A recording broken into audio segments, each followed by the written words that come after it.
¿Qué tal? ¿Cómo le va? Buenas noches. Un gusto estar con usted.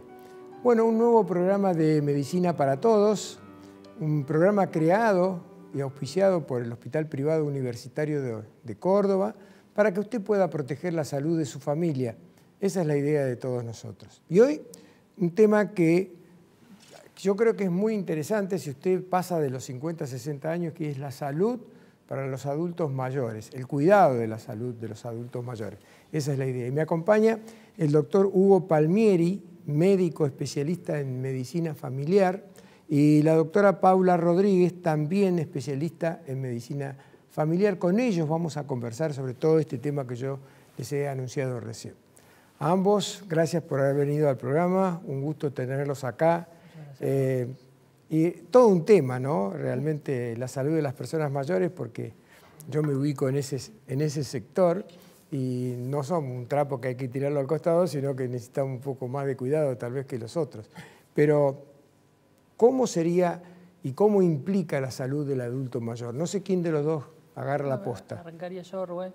Bueno, muchas gracias por la invitación. Bueno, muy interesante el tema del adulto mayor porque, digamos, es una población que está aumentando mucho epidemiológicamente, digamos, la expectativa de vida en la población mundial. Es una población que se incrementa el número de personas y eso hace que la problemática de las personas por ahí no está tan definida. Escuchaba que mencionabas 50, 60 años. No es que hay una edad donde podríamos definir qué es el adulto mayor, sino como un conjunto de problemas que está relacionado a personas. Quizás a algunos les llega, depende a su forma de vivir, a los 60 y a otras personas les llegan estos problemas a los 75, ¿no?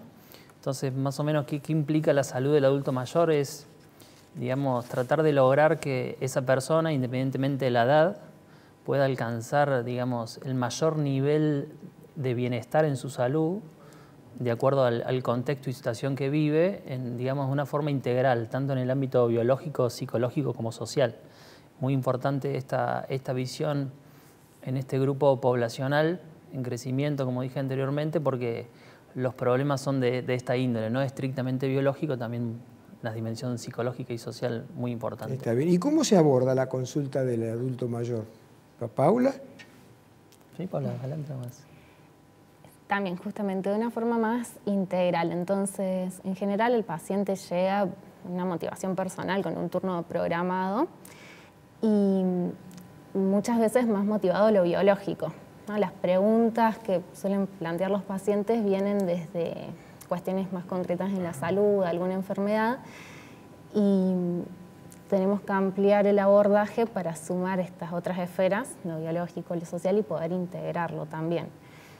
Hay algunas estrategias concretamente en lo biológico que solemos seguir, pero tratamos de integrar a la familia, el estilo de vida. Bueno, ahí precisamente el estilo de vida saludable como título es fantástico, estilo de vida saludable. Pero cuando nos referimos a ese tema, ¿a qué nos estamos refiriendo? Para aclararlo, mucha gente por ahí lo tiene como frase de apoyo, pero nada más. Bueno, básicamente el estilo de vida saludable en este grupo etario es, digamos, ver cómo se está desarrollando en su forma de vivir, ¿sí? En la forma de cómo se alimenta, de la exposición a tóxicos, si hace actividad física, ¿no? De las relaciones humanas, del contacto social, del contacto con la familia, de si la forma de vivir hace de que vaya a digamos, por un camino, por un recorrido que en el proceso de salud-enfermedad lo tienda más a llevar hacia el bienestar y la salud, por así decirlo. ¿Sí? Está bien. Ahora, desglosémoslo. Sí. Porque mencionaste la alimentación y la actividad física, dos elementos importantísimos. Pero vayamos a la alimentación, porque la gente dice, yo como saludable, como todos los días como frito, por ejemplo. Bueno, no sé hasta qué punto es saludable, todos los días está comiendo papa frita, huevo frito y milanesa frita. Entonces, ¿qué podemos decir del tema alimentación? El tema de alimentación no es muy diferente. Diría que la alimentación saludable hoy en día atraviesa de forma transversal todos los ciclos de la vida. Ya sea los niños, adolescentes, adultos y adultos mayores, deberíamos todos desde un inicio tener el mismo, digamos, consumir los mismos grupos de alimentos. Tratar de que la alimentación predominantemente esté compuesta por frutas y verduras, ¿sí? Y tener un componente determinado de proteínas, llamamos a proteínas a lo que es la carne, el pescado, el pollo, ¿sí? Y un contenido similar del de proteínas de lo que llamamos hidratos de carbono. Hidratos de carbono pueden ser todos los derivados de la harina y incluiríamos ahí algunos vegetales como papa, zanahoria y remolacha. ¿Y los carbohidratos refinados, qué diferencia hay con los hidratos de carbono? No, es un poco, es lo mismo. Por ahí los carbohidratos refinados o procesados, los que mencionas, son por ahí alimentos que tienen un proceso que la industria los desarrolla, que le da más palatabilidad, se le llama, que los hace más ricos y que genera cierta placer, que hace que lo consumamos con más frecuencia, claro, porque más procesado. Escucho nutricionistas decir que el azúcar es el peor veneno del mundo para el organismo. ¿Están así? ¿Querés opinar, Paula? Sí, creo que hay que regular, no diría el peor veneno, porque justamente cuando hablamos de ser integrales en la consulta va a ayudar al paciente a conocer cuáles son los alimentos más saludables y las proporciones, pero también reconocer el ambiente, digamos, qué cosas disfruta comer, saber que un encuentro con la familia y una cena es algo que genera también salud, entonces quizás si lo invitaron a comer tal comida, no por eso va a dejar de ir al encuentro, ¿no? Claro. Brevemente, cuando muchas veces le aconsejan a una persona la dieta mediterránea, ¿de qué estamos hablando? Bueno, la dieta mediterránea se asemeja un poco a esta proporción de alimentos que yo mencioné anteriormente. Se llama dieta mediterránea porque es más el estilo de dieta en esa zona geográfica, que predominan más ciertas, bueno, el pescado, el aceite de oliva, las verduras, ¿sí? Y no tanta carne e hidratos de carbono. Por ahí, lo más para sintetizar y que la gente entienda, uno podría gráficamente agarrar un plato, ¿sí? Dividirlo a la mitad imaginariamente y en esa mitad incluir todos los vegetales, ¿sí? Como en proporción. En una mitad todos En una mitad vegetales. todos vegetales. Pueden ser cocidos, al horno, crudos. ¿Y en la otra? En la otra mitad dividirla en dos. Y un cuarto sería el componente proteico. Con carne vacuna. Carne vacuna, pescado, pollo. ¿Y el otro cuarto, ahí irían los hidratos de carbono. Bueno, ahí me avisan que nos queda un minuto para hablar de la actividad física. Vamos a poner una edad, después de los 65, 70 años. ¿Cuál es la actividad física recomendable y qué cantidad de tiempo? ¿Cuántas veces por semana, todos los días? ¿Cómo es el tema? En la actividad física tratamos de dividirla en lo que es más de fuerza o de equilibrio y lo que es aeróbica. Entonces ahí cambia por ahí el tiempo que se requiere, pero por lo menos unas 2 a 3 veces por semana de actividad física. ¿Cuántos minutos?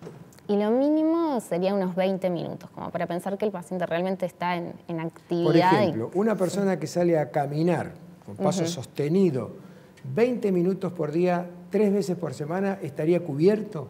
Estaríamos hablando como del mínimo. Pero ¿El mínimo? Sí, igual en el adulto mayor justamente, lo que decimos es que cualquier tipo de actividad física, el hecho de hacer algo, ya ayuda. Después depende cuánto, de qué forma, si puede ser asesorado, sería mucho mejor, pero ya con el hecho de hacer algo, se genera un beneficio. Está bien. ¿Bicicleta fija, por ejemplo? Bicicleta fija, sí. Sin duda. Y hacer mucho hincapié también en la fuerza, en la elongación y en la flexibilidad. Porque en este grupo etario es muy importante mezclar un poco de todos estos formatos de actividad física para prevenir en el presente o en el futuro a mediano o largo plazo ciertos problemas frecuentes como puede ser las caídas y el riesgo de caída. Entonces, ir trabajando desde temprano lo que es la fuerza en los miembros inferiores, la elongación y la flexibilidad, le va a permitir a una persona de 85 años, o yo en el consultorio puedo ver hasta personas de 92 años o más, lograr agacharse y atarse los cordones, ¿sí? Y disminuir mucho el riesgo de caída. Por ahí, si uno simplemente camina, le queda la parte de la elongación y la flexibilidad. Sí, obviamente caminar lo trabaja, pero se puede hacer algún otro tipo de actividad como pilates, yoga. Está demostrado el tai chi también, que favorece mucho al equilibrio y disminuye el riesgo de caídas. Está bien. Sí. Vamos a hacer una muy pequeña pausa. Y en el próximo bloque vamos a hablar también de los chequeos preventivos y todo eso que hacen a la salud del adulto mayor. Un minuto y volvemos.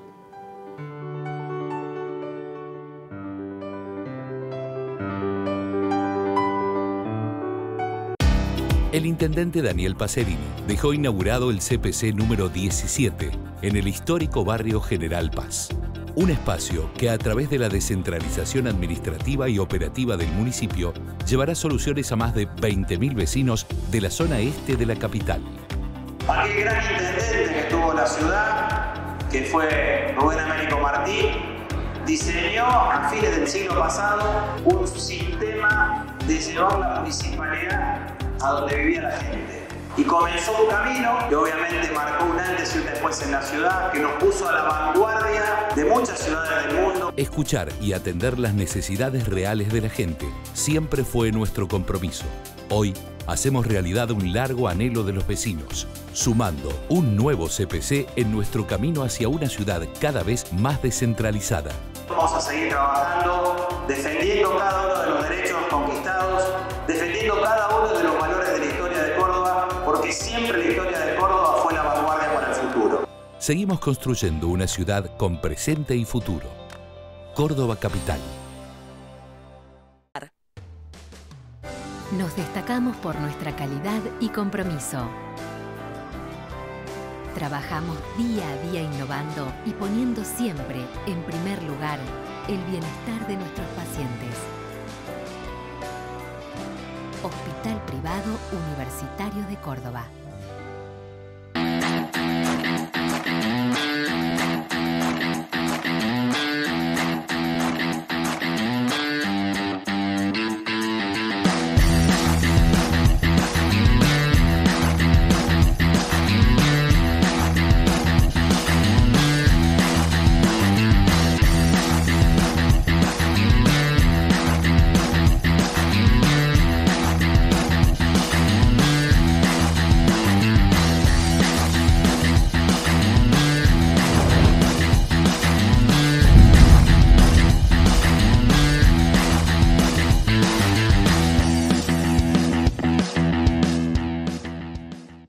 Las noticias de Córdoba y el país, encontralas en www.canalc.com.ar. Información de último momento, política, economía, deportes, entretenimiento, virales y todo lo que tenés que saber para estar informado. Seguí también la programación de Canal C Argentina en vivo. Visitanos www.canalc.com.ar. Estamos conectados, estamos con vos en todo el país.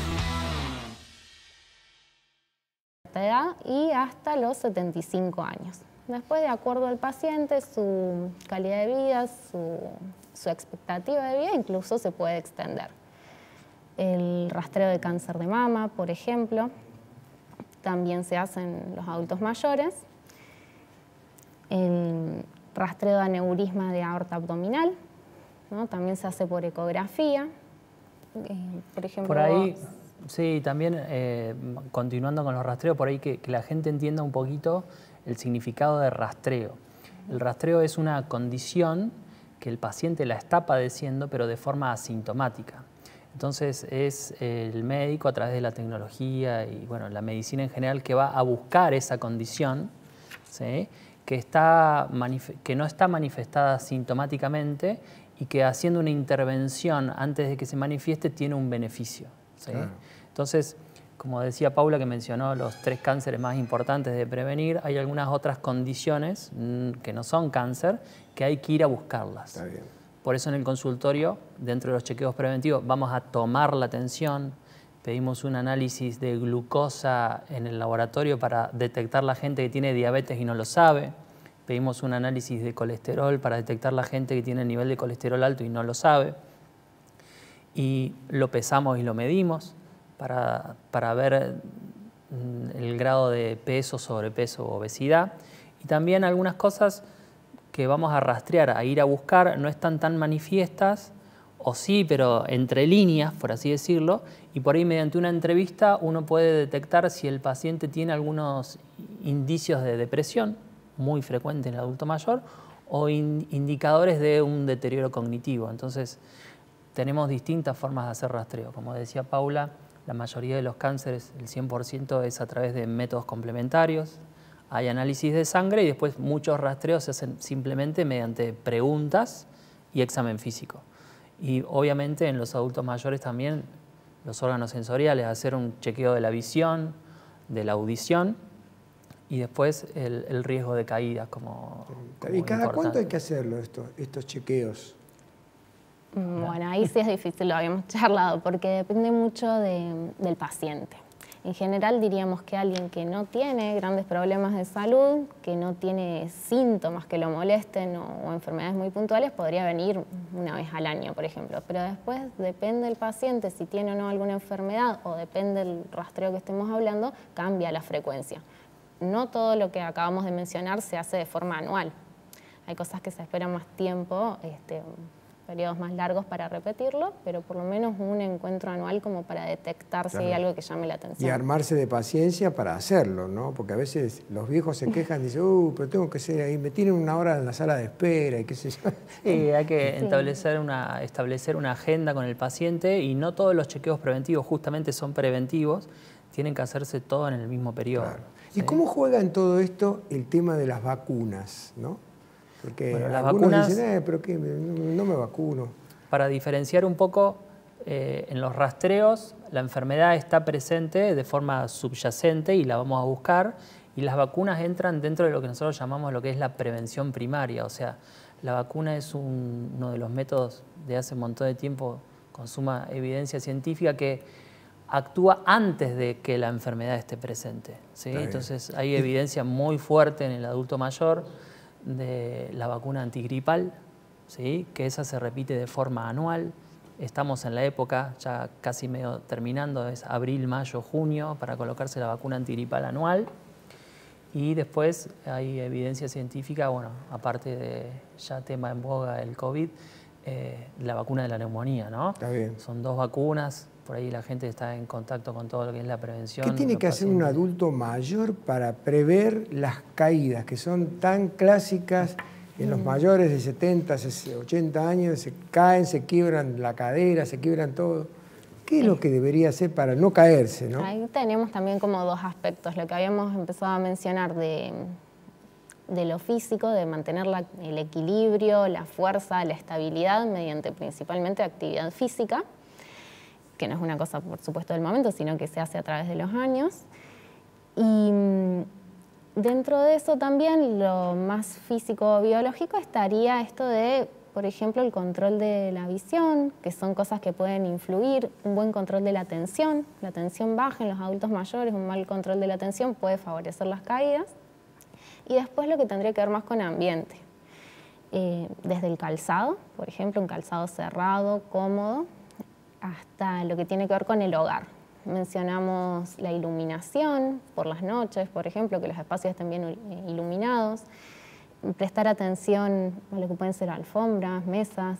Entonces tenemos esos 2 aspectos, el ambiental también es importante. El cuidado del cerebro es muy importante porque es el que te determina la toma de decisión que va a hacer uno. ¿Me baño con una alfombra de goma o no me baño? No la compro porque no tengo plata para comprar. Pero resulta que no comprar la alfombra de goma significa una patinada en la bañera y chao. La mayoría de las caídas suelen darse por ahí en el baño. Entonces por ahí a veces medidas no tan tecnológicas o que requieran de tanta tecnología médica como simplemente es utilizar el baño que no tiene bañadera sino que tiene ducha y colocar agarraderas al levantarse, digamos, en la pared cerca del toilet o de la ducha, disminuye altísimamente el riesgo de caída y disminuye la mortalidad de forma muy Es decir, que hace falta también impacto. Un tónico cerebral, entonces, ¿no? Bueno, vamos a hacer una muy pequeña pausa y en el próximo bloque vamos a continuar un poco con este tema de las caídas porque vamos a hablar también de la osteoporosis, todo un tema sobre todo para las mujeres. Un instante y volvemos.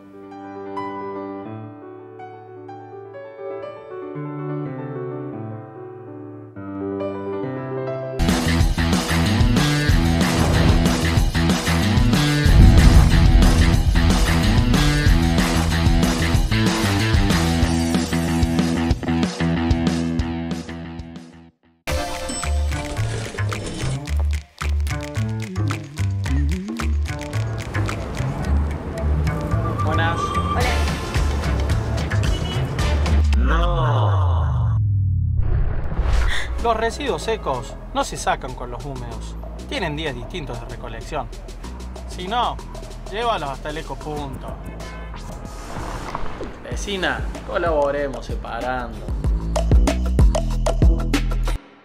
Las noticias de Córdoba y el país, encontralas en www.canalc.com.ar. Información de último momento, política, economía, deportes, entretenimiento, virales y todo lo que tenés que saber para estar informado. Seguí también la programación de Canal C Argentina en vivo. Visítanos www.canalc.com.ar. Estamos conectados, estamos con vos en todo el país.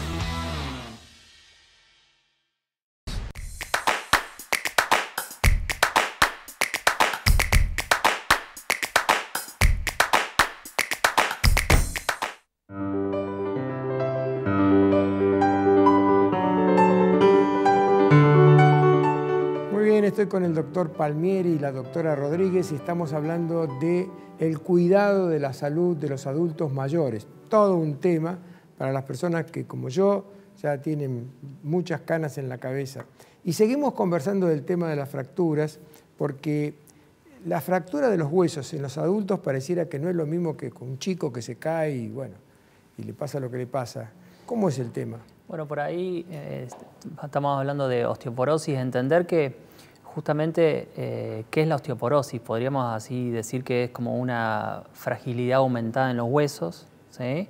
Y por ahí es un factor de riesgo, ¿sí? Entender que por ahí la enfermedad final no es la osteoporosis en sí misma, sino la fractura, y en los adultos de mayores suele ser la fractura de cadera, por ahí la fractura más importante frente a una caída. ¿Eso se da más en las mujeres que en varones o igual?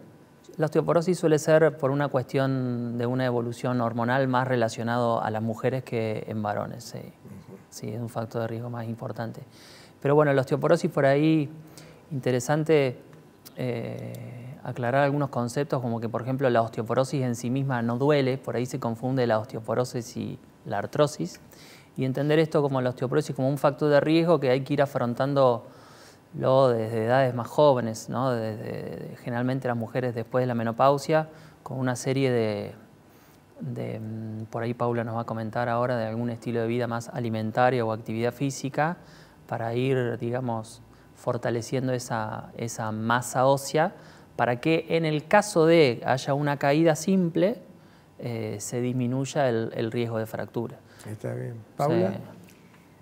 Sí, tal cual, digamos, más allá de que después se puede o no rastrear la osteoporosis y si se diagnostica tenemos opciones de tratamiento, lo ideal es pensarlo antes, anticiparnos a eso y actuar desde la prevención. Hay estrategias saludables, como mencionamos ya varias veces, la actividad física también favorece el mantenimiento, digamos, de los huesos. No fumar, fumar es un gran factor de riesgo para la osteoporosis. Alimentación saludable que ya mencionamos, en este sentido, por ejemplo, la incorporación de calcio a la dieta. Tratamos de no usar suplementos excepto que sean estrictamente necesarios, sino más bien con una alimentación rica en calcio. Y eso, y también tener en cuenta, como mencionaba anteriormente, todas las condiciones que pueden aumentar el riesgo de caída. Digamos, la osteoporosis es un factor, entre otros, que pueden favorecer al riesgo, digamos, que frente a una caída esté la fractura. Por eso hoy nos faltó hablar un poco del tema de la polimedicación, que es un factor muy importante a controlar en el adulto mayor, que tiene que ver mucho controlar la interacción entre los medicamentos y qué tipos de medicamentos una persona toma, porque es un factor principal en el aumento del riesgo de caída. ¿Qué querés significar con polimedicación? ¿Mucha abundancia de medicamentos? Claro, pero lo que suele pasar, llamamos polimedicación, y por ahí un paciente, una persona que va teniendo atenciones con diferentes profesionales y generalmente en la adultez convive con varias condiciones, como pueden ser hipertensión, dislipemia, insomnio. Por ahí la sumatoria de más de 4 o 5 medicamentos y sobre todo por ahí el uso de medicación para dormir, ya que el insomnio también puede ser una patología muy frecuente en el adulto mayor.